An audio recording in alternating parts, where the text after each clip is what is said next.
Now on to more positive things.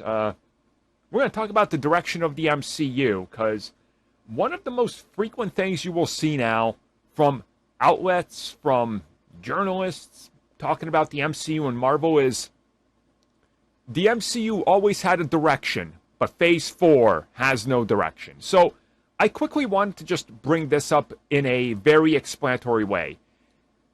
When Phase 1 got off the ground, we all knew Avengers was going to happen because they literally announced it. When they announced Captain America, Thor, and stuff.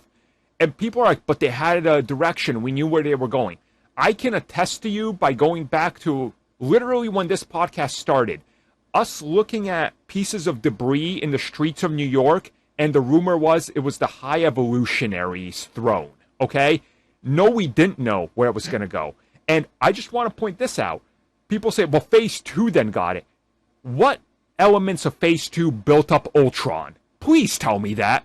Please tell me that. Almost none.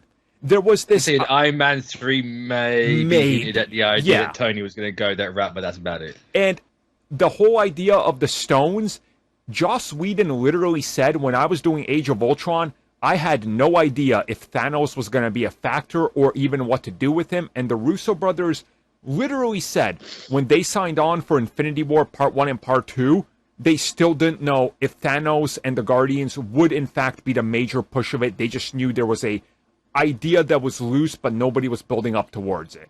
So can we talk about how the people that are saying that there's no direction, we knew where we were going, all thought Thanos was Hellboy. Wait, what? Yeah. So, where's this, idea that everyone knew where Phase 1 was going with Thanos come from? Look, I don't get it, because I remember specifically, it's Red Skull, it's Hellboy, it's literally anyone that's read that I might have heard of. Yeah. Well, I want to also tag on here, and I think this came up last week when I was on for the Ms. Marvel spoiler cast, or maybe it was on the main show, I don't remember. Pardon me. I had a cough sneeze.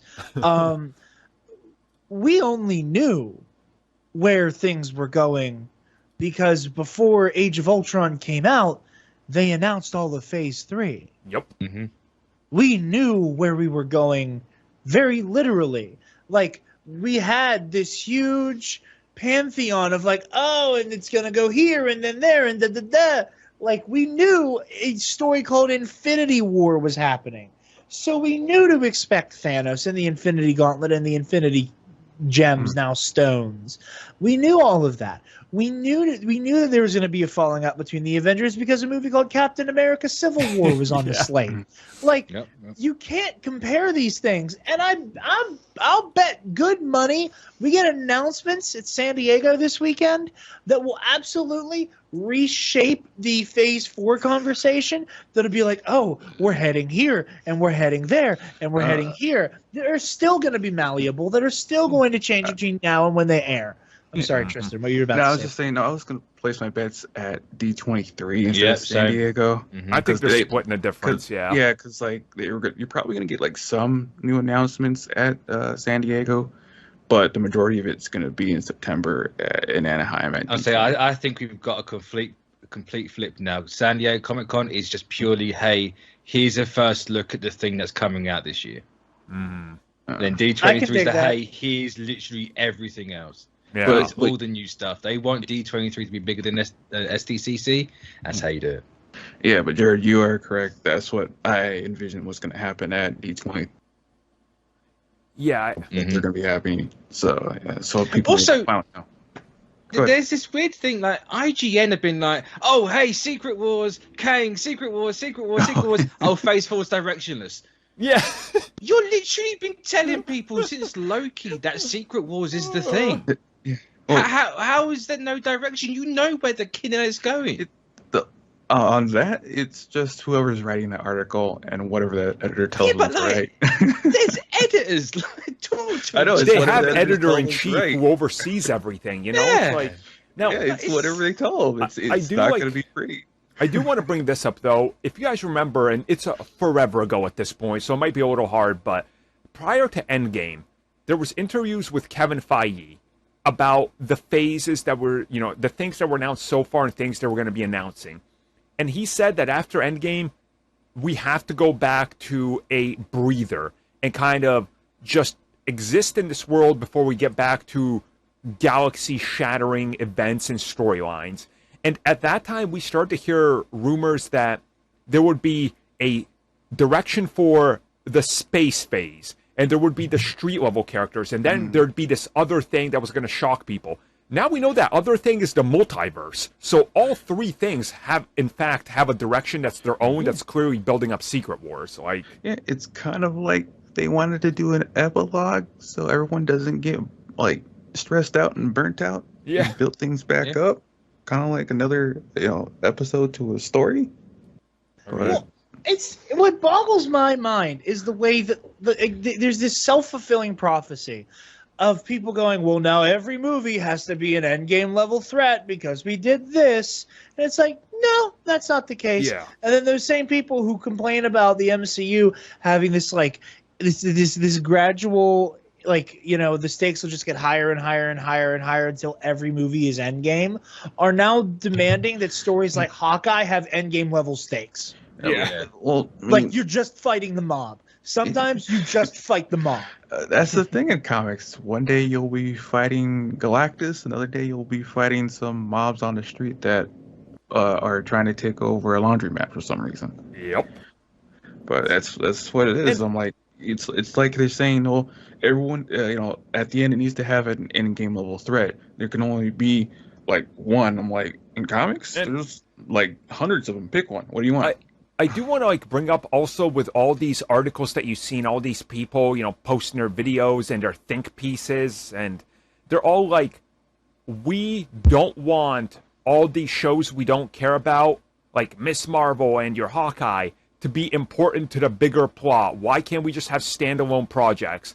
At the same time, they were the ones demanding that all the Netflix shows and Agents of S.H.I.E.L.D. and Cloak and Dagger have to show up in Endgame because, well, you have to watch it all. Like, they're literally just flip-flopping and hating on the thing that they wanted before, but it just doesn't make sense to me. Yeah, the way I make it make sense is that they don't want series or characters they don't care about or don't want to matter. Yeah. In the grand scheme of things, that's the way I put it. The problem is, right? They've lost the thing that they were moaning about. You give the people that are moaning the thing that they want, they're going to find something new. Mm-hmm. And guess what? They got given the thing they wanted. Now, hey, look, they're moaning about something completely different. It's always going to happen. It's human nature at this point. Yeah. We all do it. But I said this to like Jared, Nick, and Sean on the Miss Marvel review. Like, you just watch the movies and see what they're doing. They're taking people away from certain situations. Mm-hmm. Doctor Strange isn't around currently. He's in the Dark World with Clea. Thor isn't around currently. He's off somewhere with a little kid who might be Singularity or Empathy. We don't actually know who it is yet. Miss Marvel literally got introduced. Bam, she's off planet. Like, what are they setting? Like, why are they taking people away from? They have literally left Earth just down to the Thunderbolts and the street level heroes, while everybody else that's more powerful can be taken away. They've left Earth. They've left Earth to the Young Avengers. That too, yeah. You still got Moon Knight and Spider-Man. Yes, you have a couple. Like Spider-Man is like might be the exception to this rule they're currently doing at the minute. But like, there's no one around to really do anything. And that's literally the entire plot of Young Avengers Volume 1. It's literally going to be... The Avengers are missing. They step up. It's legit just going to be Sam and Bucky chaperoning a bunch of young people. Be like, oh my God, what have we got stuck with? Yeah, like, it's going to be something like there's something at the old Avengers compound. The Young Avengers all just randomly show up there for whatever reason because they want to do something. That's if they do the Volume 1 straight away in like Children's Crusade, but who knows. And like, you're going to get Sam and Bucky be like, oh, kids. And then they're all going to group up and do their own thing and fight Big Bad. Maybe they fight Kang. Who knows? That was Volume 1, but... Yeah. Hey. Like, it's all right there. You don't need to read comics to know any of that. You just got to literally have any sense of media literacy because that thing has died in a minute. Yeah. You know, it wasn't even. It was literally last year. These outlets were talking about the Young Avengers being introduced and everything. But it wasn't that long ago we were saying that. It's like, hey, look, there's Kate Bishop, and there's Patriot in Falcon and Winter Soldier. We literally have Billy and Tommy in the show and movie now. I think like, it's all the hate, right? As long as you can, if negativity gets you more clicks, that's just fact, right? Yeah. Like, you can be positive, and fine, that's going to get you, your normal traffic. But if you put something negative in there or something that's just calling something out, you're going to pull in a lot more people because, again, it's negativity. Like, people, it drives, it drives traffic. That's how it is. And they're capitalizing on that. Like, I refuse to believe, because I've actively talked to people that work at IGN, that are on their podcast, that are literally people that work on their teams. I have talked with them. And I know for a fact that some of these people are as hardcore as us, and they feel exactly how we do. But when your management comes down and they publish a piece that's completely against what you feel, and it's some other like intern or somebody that you paid, or maybe just a freelancer, and they wrote this like 30-paragraph thing, I guess you're going to publish it, even if your whole team doesn't agree with you. So, like, it's so... What's that Green Goblin quote from Spider-Man 1? Like, what people love more than the heroes to see a hero fail? Like, Yep. Yeah. See a hero fail, fall, die trying. It's true, though. It's what they're trying to do. It's a... I'm used to it over here, to be fair. We in the UK, we build people up just to throw them down back to the ground anyway. Mm-hmm. Or they have a magnificent heel turn like good old Joan. Oh. Yeah. That was a J.K. Rowling joke for the kids here. Yeah, I was.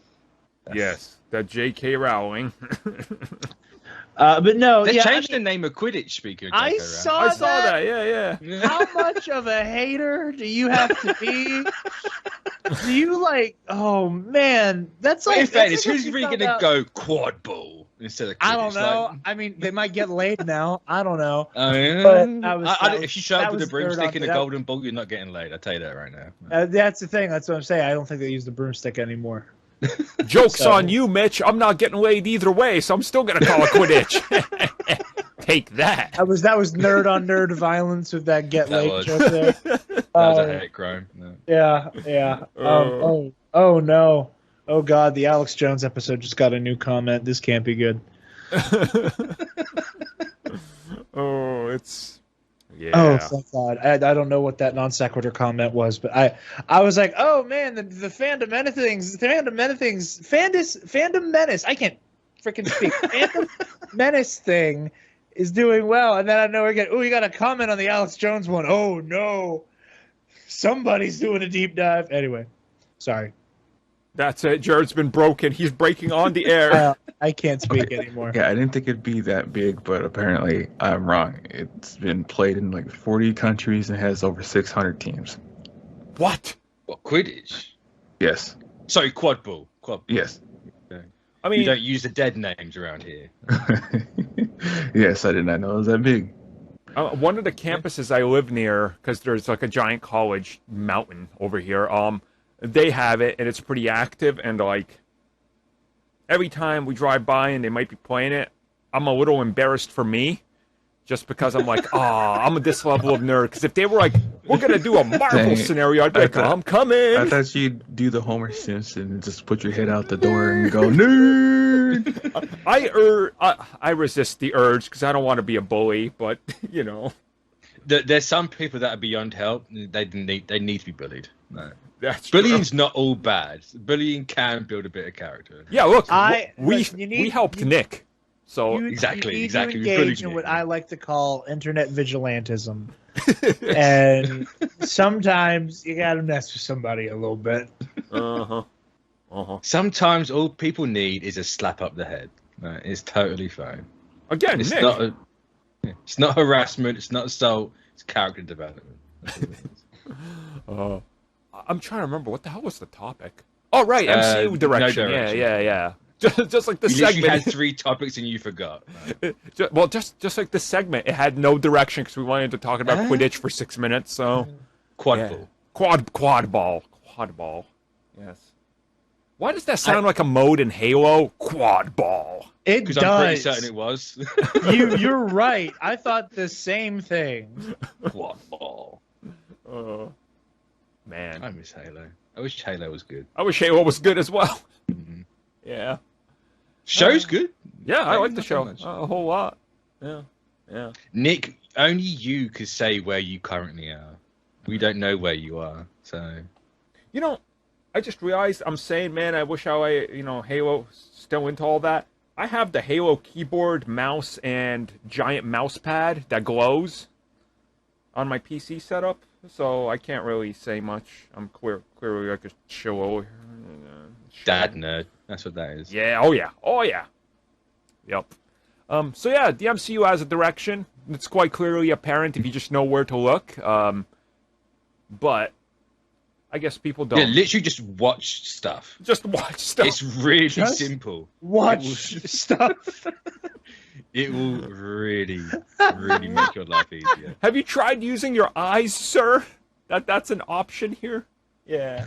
You know, you can make notes and use Google if you're kind of confused. It's not that hard. No, it's deliberate though. It's deliberate though. Like again, you either need to be so devoid of the context of Phase 1 through 3, or deliberately obtuse to do the whole "it's directionless" shit. Like you need that is a choice. That is either a choice or you are too new around these parts to understand the previous context. John's got. I haven't seen this point being made, but I don't know if anyone else thinks this. The MCU is considered directionless because more comedy beats and serious build-up of villains being legit threats. Now, how's that different to Phase 2 and 3? Yeah. Like, what setup did Thanos have? The man sat in a chair for 6 movies. We had 2 lines. He only did something in Infinity War. I know people like to joke that he did, but he didn't. Yeah. He turned his head. He sat in a chair and smiled. He maybe leant forward to talk to Ronan that one time in Guardians. There's a lot of revisionist history with Phase 1, 2, and 3, Yeah. I noticed. Like, a lot. It's just I like mean, people are saying the Dark World is good, and I'm just, No! like it's just like with me. I'll take myself for example. I'm a passing Star Wars fan. If I'm watching shows that are building up to something, I'm not gonna complain and get mad saying, "Oh, it's directionless," so I don't know what's going on. If I don't know something, I'm gonna research it, or I'm gonna ask someone like Jared, like, what's going on, so I can get a better understanding on where the stories are headed, so I can enjoy it more, get a better understanding. see, I don't ask Jared. I say something wrong and wait for him to tell me.